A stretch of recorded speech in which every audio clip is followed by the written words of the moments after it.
It's time for Dads Making a Difference, powered by First Things First. This transformative show will help you learn how to handle the stress of fatherhood, how to better relate to your child, navigate the child support system, and all things that come with being a dad. With your hosts, Reggie Madison and James Frankie Woods. The fatherhood field is packed with great men doing great work. And though there are tons of organizations to help women, children, and moms, I'm finding that the number of people and organizations supporting fathers is growing. We all have stories, we all share successes, and we encourage one another, and generally we root for one another. I've grown fond of our special guest since I met him a few years ago, and I think it's time that the community hears from him as well. Floyd Davis, welcome to the show. Welcome. Thank you. Listen, I'm glad I get to know his real name today. For all these years, I've been calling him Chap. And if you know, you know. We ain't got to go into it. So thank you for coming, Mr. Yeah, I'm glad. Thanks for the invite. Appreciate it. Oh, Floyd, man, tell us a little bit about you. What, your family makeup, just who are you, that kind of thing. Okay, well, I moved here in 1995. Coming out of Kansas and Michigan and growing up been in the military, so been around a lot right there. So when I arrived here, I was coming from a bad place that I had to change my environment to make myself better. Do that make sense to you right there? Oh. Some people don't have to do that, but I just thought it was best for me. So I moved here with my family, my brothers and my sisters came here. Have got 2 college degrees, graduated from UTC with a bachelor's in business management, a bachelor's in HR. I've been in the background of dealing with ex-offenders since 1993. Worked at Chattanooga Endeavors and still do volunteer work with them. I volunteer at Walker State Prison. I help young men that's coming out of prison who's been doing life sentences. So just showing them this is a good example. Family. My wife says we have 4. Well, she don't say we have 4. We always say we have 6 kids. Now we say we have 7. We have our 4 children, and plus I help raise my grandson, whose mother's in the military right now. So we have him. We have 2 other little nieces that we got grafted into our family. Then I had my nephew. I raised him for about 4 years as a single dad before I got married to my wife right now. So that's it. So I love this background. I love what I'm doing, man. That's good stuff. Yes, sir. Yes, sir. Yes, sir. Mm-hmm. We got a question we like to ask every guest, so I'm always excited to hear what they say about it. Tell us your daddy story. All right, was he present? What do you think of when you think about your own experience with your dad? For me, my dad was a good dad. I loved him, but he wasn't always present. Do that make sense? And sometimes my dad worked a lot. He'll come home. And when he come home, he get to have the meal and sit there, and that was it. Then him and my mother divorced, but then I had a stepfather that stepped in our life too that was very good to us also. So he helped show me how to be a dad, opposed to what my dad was showing me how to be a dad. So I had the opportunity of seeing 2 men with 2 different backgrounds show me how to be a dad. Does that make sense? So I had a plethora of knowledge. But the thing is, I didn't use that knowledge all the time. Does that make sense to you? I just stepped out on my own. Some of the stuff they gave me. Give us a little bit of the flavor of the pre-Floyd that wasn't using the knowledge. Okay, the pre-Floyd, like I said, I came here from a bad place. I was incarcerated before I got here. And so I come from a background of selling drugs, getting hooked on drugs, and being homeless. So God has turned my life totally around now. That I get to show people that just because you made a mistake, it doesn't mean that it's permanent. And I love this part right here because after getting incarcerated, I became a chaplain at Silverdale. So I'm like, God, you're really funny on this right up here. And I take it to the point that he wanted to show me, show people that he could change people's lives. And that's just for me. And I don't think I'm trying to proselytize anybody like that because I've seen a lot of people get out of incarceration using different avenues to keep themselves out. Just for me, it was just me accepting Jesus Christ as my Lord and Savior. That's all it was for me. So coming from that background, my oldest children have to see that. My oldest daughters, my first 2 children really got to see that background a lot. And so the thing of coming them back into my life is real important, especially with my oldest daughter. We had her when I was in high school. So I had her when I was 15 years old. So I'm not gonna tell you her age right now because she might listen to this. Dad, don't be telling my Right, in age. trouble with that. Yeah, but he saw my daughter. I think because we used to work together out there in Silverdale. So let's think about her and her seeing her being able to accept me back into her life. Did that make sense to you right there? Because some children don't. But my oldest two daughters, before I even started going out to speak at places, I called them right away and asked them, do y'all mind me telling my story about where I'm at? And both of my daughters said this, Dad, we're proud of you, yes. So how did you get them to accept you back? What did you have to do? Well, I just started easing back in their life. One thing I had to notice is that I can't make up for lost time. So I had to start where I was at right there. And I had to meet them where they were at that time. My girls had a right to be upset with me. Yeah. And a lot of people don't understand that. You don't have a right to be upset with me. I'm your dad and everything. No, my children had a right to be upset with me because I was supposed to be there. Did that make sense to you?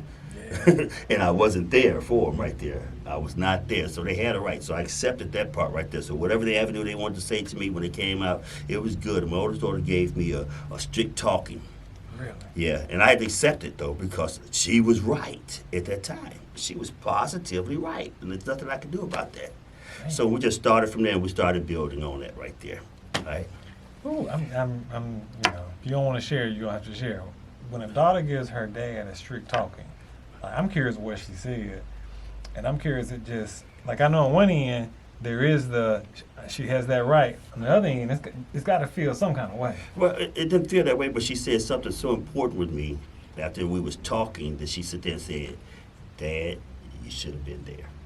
Mm. What can I say? Yeah, there's nothing else to say behind that. You can't argue with the truth. I can't argue with that truth. So when she said what she had to say and vented and everything, I was like, I'm cool with that. When she said that right there, I said, okay. You ain't got to worry about me trying to leave out of your life anymore. So I've been with her ever since then. She has blessed me with my oldest granddaughter that I just happened to marry about 3 weeks ago. That's a blessing. You get what I'm saying? So when people talk about failure is not a failure to me all the time. But I had to take care of her for about 3 years too, because my oldest daughter was an airline stewardess before 9/11. And so when she came here, she moved here, then she got stationed in Memphis.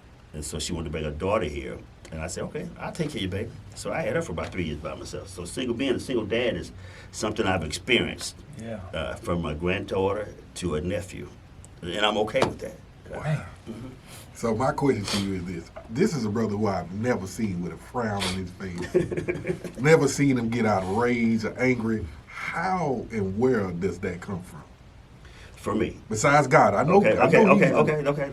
You know that's number one. Okay, right. But the thing is, I learned from my experience and what I had at that time and what I lost, and I don't want to lose it again. And so when I've been a place that I've been, I don't want to go back, and I see what I've been through. Being homeless is not easy. Do that make sense to you? Watching yourself, and you see that? I became grateful for what I have at this time. Even the air that I breathe, the sunlight, my children, clothes on my back. It might not be the best thing, but it's what I have right now, because when you didn't have that at first, it's hard. At first, it makes it bad. When you had it at first, being a drug dealer, you had a lot. But when you had it at first then, and then you lost it, and you realize, I really missed something. So I was happy and being grateful for what I have right now, man. Gotcha. I don't have to compete with anybody else, because for me, God didn't design me to be in this level of somebody else's level. Mm-hmm. He designed my life just for me. And that's what makes me use my title. I think I might have mentioned this to you before, Rich. If not, you might have heard me. Well, I call myself the fatherhood specialist, but I am a specialist just for my family. Does that make sense to you? Yep.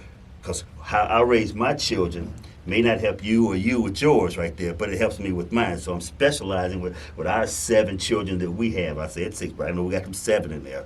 We specializing in those areas, and that's hard for each child. You have to, you got to categorize them, put them in compartments, and like, okay, I got to do this for this one right here. This one right here can't take a spanking. Right. She can take a scolding and then she'll be crying. Or you look at her face, oh, Dad, it's the end of the world. The other one, I'm about to grab you a little bit right here. So let me ask you this. So growing up, I can say you said it was you had a background. Mm-hmm. As a parent, how was that hard to parent, knowing that you didn't want them to walk down that same road that you went down. And that's the best thing. Here's the thing about incarceration for me, and this is just for me. I saw a lot of gentlemen there. These are some cool cats. Some of them were, but some of them just didn't have their mind right. Does that make sense to you? And they kept saying they would come out and do the same thing and do this. And I heard how they were treating some ladies out there. I said, I got to get out and make sure don't let one of these young rascals, little cats right here, talk to my daughter. You get what I'm saying? Or my son. I can't have my son turn out to be just like this. Do that make sense to you? Yes, so sir. I had to get out and make sure that they were going down that trail. And here's a powerful thing for my daughter, our youngest daughter, and my granddaughter to say this much when he came of age and started dating. They said this to us right up in here, and my wife was good at telling them, I want y'all to find y'all a good man. And then I say, y'all look for somebody like me. They say, Papa, you set the bar, or my daughter said, Dad, or granddaughter said, Papa, you set the bar too high for us to find a man like you. And I'm not trying to say that's bad or anything. I'm just saying, I know I just set a standard out there that I want them to find a man that's going to treat them like I treat their mother. Do you understand what I'm saying? Yes, sir. So if you can't find one like that, then you have a problem. And when they tell me that, I say, well, you still got to look. And I'm not saying my bar is high, but my bar is high for me. You got to find you a man that's going to fit for you right there. But you can't settle for nothing less, because I don't want anything less for you. See, people don't realize I'm back to that place where I just want to mentor a bunch of young men, so I want my daughters somebody to marry. They don't realize. You're right. Right. Yes. Because they don't realize once you walk in that door, you walking into my door. Right. If you treat my daughter any different type of way, brother, we got a problem. Yeah. We got a problem. Because Yeah. I know how I treat my daughter. Right. So right. if she accept how my father treats me, she ain't gonna accept how another man gonna treat her. Oh man. Yes, sir. Man, and so how has, you've said it a little bit, but think about your life, your story. How's that impacted how you do what you do? Oh, it's good. Being an example is better than being word experienced. Does that make sense? I can tell you what I learned from my dad. I can tell you this right up in here, but being able to walk the same shoes and people walking down that same path, or the path is similar to mine right there. I made it down the road. It's bumpy sometimes, brother, but you can do this right up in here. It's okay. So I love to be that example. Now, my example is not for everybody. Did that make sense to you right there? Yeah. I don't have a cookie cut design that's going to say, this is going to work for you. I can't sit there and say that. Fatherhood to me is a 24/7 job. And my wife and I said this a long time, about 20-something years ago, we said that, said, parenting never ends. And as old as our older daughter is now, I ain't gonna tell her age, but she always say, we're still parenting. We're still parenting. She's ours, we're still parenting. So you've been married how long? I've been married to my wife. Now you gonna put me on the stage, man. Ooh. It wasn't Man, me. I wasn't trying to. My wife and I sit there and said this right here. We said this, I think it was 19, because we missed our last anniversary together. Really? Yeah, it was 19 years, but we've been together for like 28 years. Oh, okay. But if you got it wrong, you can tell us after the show. We'll edit it. We'll put it the right way. Okay. I'm almost sure it's 19 years right there. We're going to turn 20, because we just discussed this. It's amazing that we both missed our anniversary last time, but they brought it up at our church. I'm a pastor also at a church too, but they brought up church. Y'all pastor's anniversary. Remember the anniversary's coming up? I'm like, oh, my wife and I looked at each other. We're like, oops. But we've been together so long, you know. Right. It's like It's we're another day. friends. It's like, okay, Come baby, on. we got this. We got this. So Oh. Well, the reason I asked that really is because I'm curious at how it was to come together and have to co-parent, given your background. I don't know what her background Right. is, but I suspect it's different. right, yes, sir. And how you teach your kids with the different mixes that y'all have. Yeah, and we're a blended family. So my first two children was Right. by my first wife, okay? And she just grafted in. My children grafted right on into her, like it wasn't nothing. But co-parenting is hard. Yeah. It's very hard, and we have to learn to remove our differences and showing favoritism to our children. Like, these are mine right up in here. I got these first two right there. I got to show a little love for them. And she can sit there and say, well, they're not biologically mine, but she don't say that. We always say, these are our kids. When we said I do, Yep. everything was I do on that right there. It all comes together right there. So it's a learned thing, and we're still learning that today. And I don't think we'll ever get that for us. And that's just for us. I don't think we'll ever get it down pat yet, because we're still learning. We're learning from our mistakes. Yes, sir. We're learning from the mistakes real hard. As a dad, what's unique? Like, what's unique about being a dad compared to a mom? Ooh, the dad thing right now is, for me, is that I get to understand what a mom goes through. And my wife just said this yesterday right here to me, about 2 days ago. She said, a dad can work all day long, but a mother's work is never done. A dad works all day long, but a mother's work is never done. I'm learning now that my work is never done either, because see, there's other things that I have to do around the house too. I take her load from her so that she can have a rest too. It's a shared responsibility when it becomes that, whether you're with your spouse or the mother of your child or not, you still have to remember that it's a shared responsibility. And by designing that right there, showing it to our children, just let them find out the mate that they need to have, someone that's going to be sharing with them on a regular basis. That makes sense. Did I answer that question good? Oh, yeah. I hope so. Man, Hope so, He Reggie. started dropping wisdom. You better stop it. You almost made me jump out this seat over here, man. No. Because I say that 1,000 times, but guess what I get to do today? What? I get to give you your flower today, Chattanooga, Tennessee. Y'all, if y'all can see this smile on my face, this brother has saw me in Silverdale 4 times. Mm-hmm. And when I was in Silverdale, he would sign them papers and stamp that paper so I could send it to that judge. So today I get a chance to say, thank you, Mr. Day. And you're welcome. I used to listen to your words and not to hear you say, I would watch how you moved in jail.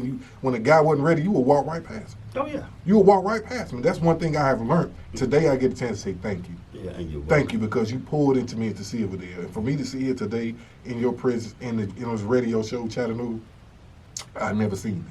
Mm-hmm. So, Mr. Davis, I want to say thank you for what you've done and what you're about to do and what you are doing. And from Dad's Making a Difference, first things first, we're giving you your flower today.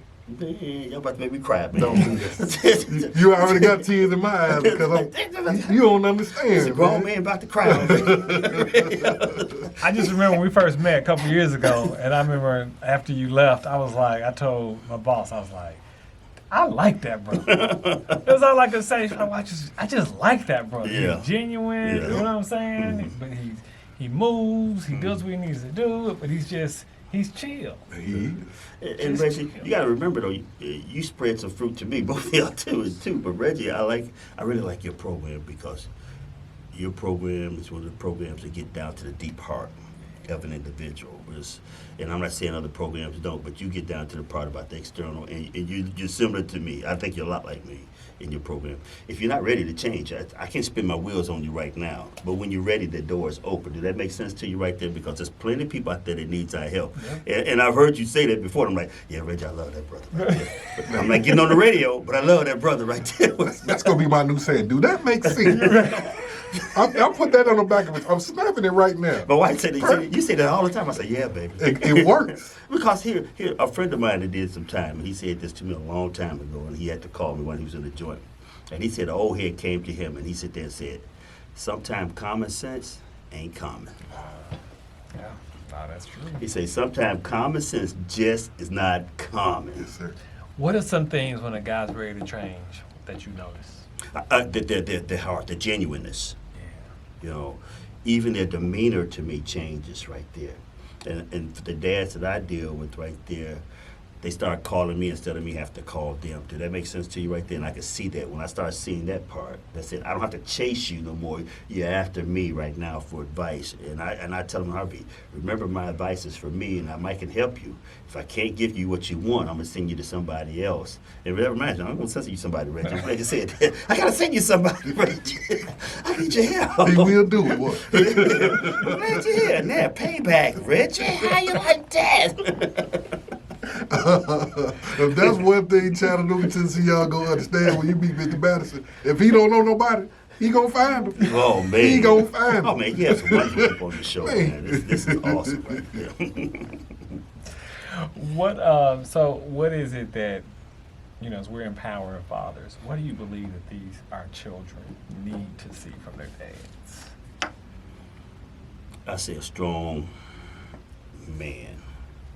Now, and I like to say father and dad separately, but a strong man, because you need to see an individual that's going to be able to tell the truth, receive truth, give criticism, and also accept criticism. Does that make sense to you? There you go again. You got to be saying making sense to you. Say it again. Because a lot of men don't like to receive truth, and a lot of them don't like to receive criticism. I'm okay with it because I know I'm not perfect.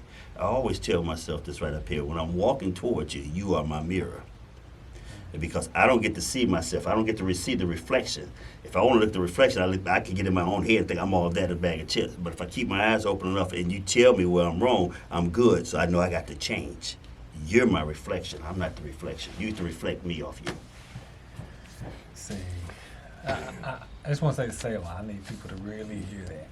Because I was listening to something the other day, and it said this point in time, the biggest struggle people have is receiving constructive criticism. Mm-hmm. I mean, it's just, people just struggle. Mm-hmm. You know, we get defensive, Yeah. all kinds of stuff. Yeah. When somebody's just trying to help us out. Yeah. And from my background that I've been through, I'm like, yeah, you ain't all that in a bag of chips. You think you was, but you ain't that no more right now. So I need, here's the thing, the Bible says iron sharpen irons. I need my brothers to sharpen me. Do that make sense to you right there? Mm-hmm. So, because like I said, I can think I'm all that in a bag of chips, but I know I'm not. And my wife tell me I'm her biggest enemy, and she hear me in the pulpit and say, boy, you be transparent all the time, and you always beating yourself up. I say, because I'm not that good. I'm learning to be good. I'm learning to be that perfect husband. I'm learning to be that perfect dad, that uncle. I'm learning to be that right now.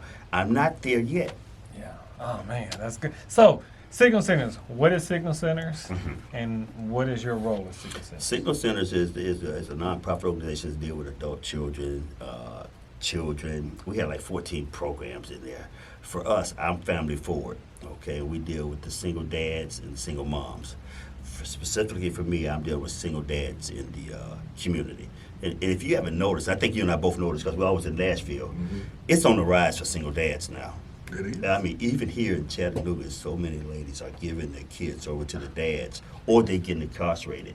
And it's a good thing to see the dads stepping up. Yeah. Did that make sense to you? Yeah. Yep. So what I do now is I just assist them right now, adapting to that role of becoming a dad.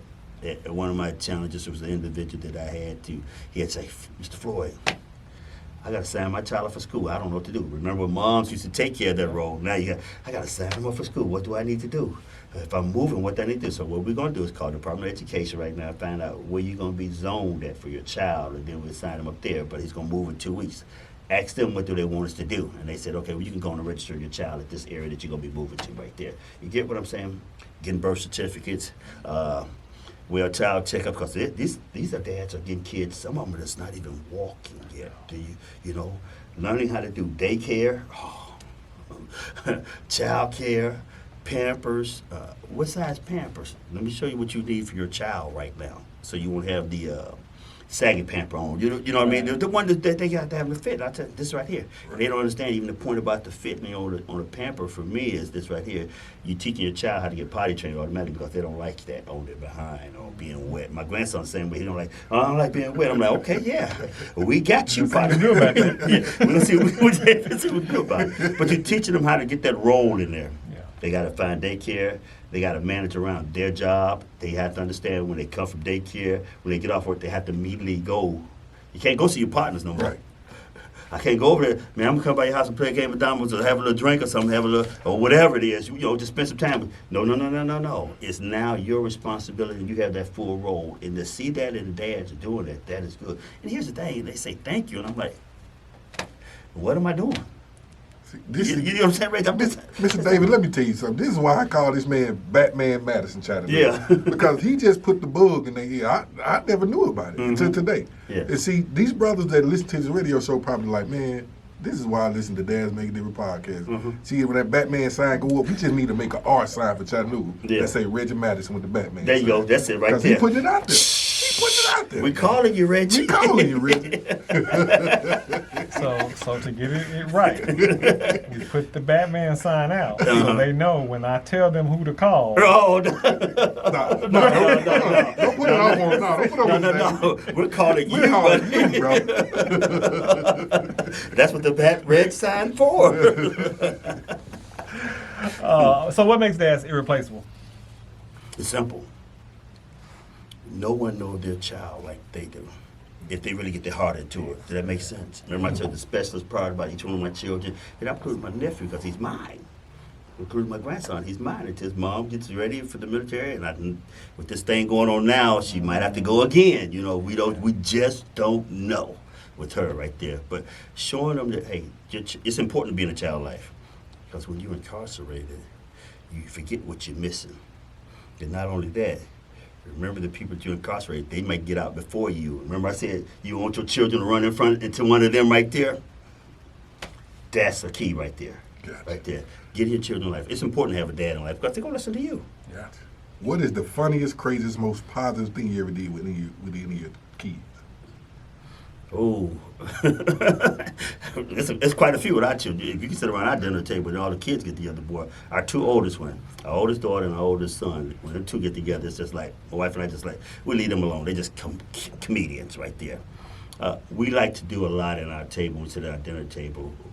When we talk from scripts of movies and stuff right up in there.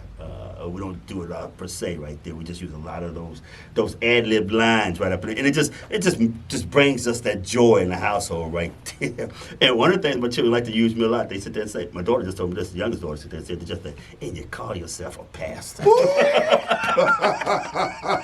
Now, all of them do that right there. Even to the grandchild, they say, hey, you call yourself a pastor. And that just be joking, but we understand. But that's how we keep that humor in there. My son is really comical about this. Our son, he's like, you call yourself a pastor. See, that's when you know you a daddy right there. You see what I'm saying? He just, man.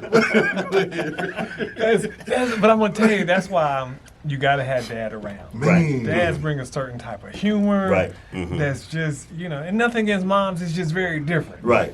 You can joke with dads don't take it personal. They're going to throw it right back at you. Yes, It keeps us from taking life so seriously. And dads, for me, and my children understand this, they know they can get the tender love and care from mom. Right.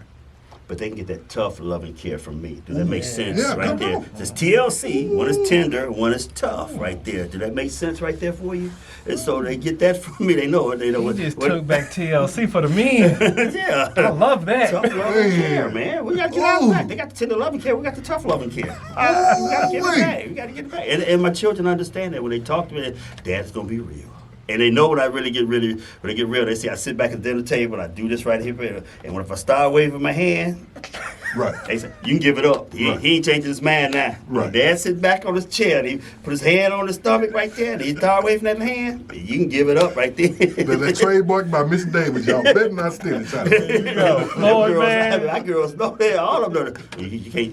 He ain't changing now. Dad ain't gonna change his mind. When he get that mode, you can give it up. Hey, man, it's been so good Yes, having you on the hey, show. my man. We're sir. grateful. All right, keep making a difference. Thank Oh you. man, I'm just keeping up with you, brother. Y'all I'm just sharing the city with you all, man. That's I it. appreciate it. We can't do it all by ourselves. I don't think we can. I know I can't do it by myself, so I need you all. There's enough work to go around. Amen. I love it. I love it. Amen.